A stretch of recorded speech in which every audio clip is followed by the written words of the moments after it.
Vince Lombardi once said, "Football is like life. It requires perseverance, self-denial, hard work, sacrifice, dedication for authority."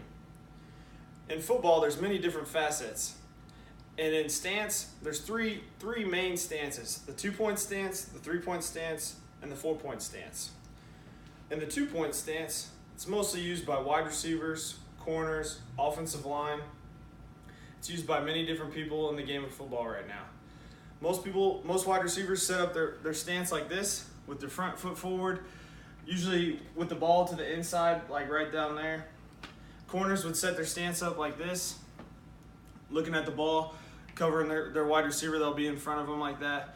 Offensive line also is a new trend. In the 2-point stance, used to be only the 3-point stance, but now a lot of offensive linemen set up in the 2-point stance for mostly like the pass game, the pass pro, everything else like that.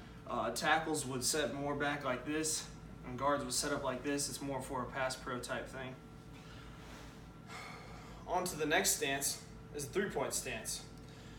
The 3-point stance is probably the most common stance in all of football. It's gone back for ages. It's used mostly in the run block. It's set up like this with your hand down on the ground. So your 3 points are your 2 feet right here, and your one hand right there. That's your 3 different points. It's used mostly for offensive line and defensive line, but it's a dying trend these days. John Madden once said, "The 3-point stance is out. Dry blocking is kind of dying out." Older players must not like that, but it's just the new trend in the game of football. The last stance is the 4-point stance. It's mainly used for defensive line.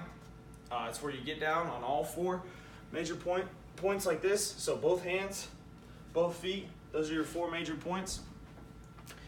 It's mostly used for run stuffing block, goal line packages, everything involved in that. It's occasionally used in some high school systems. High school teams we played against that ran the wishbone would come up and get into 4-point stance. It just helps you get lower than your competitor across from you. It allows you to drive out at a lower angle. It's the most basic blocking technique in all of football. And to conclude this, stance is a crucial part of the game. There would be no success without the stance. If you don't have a proper stance, you cannot block anyone. You cannot get off blocks. The game of football starts with a stance. It's just like you're defending a defender in basketball. It's basic. That's it.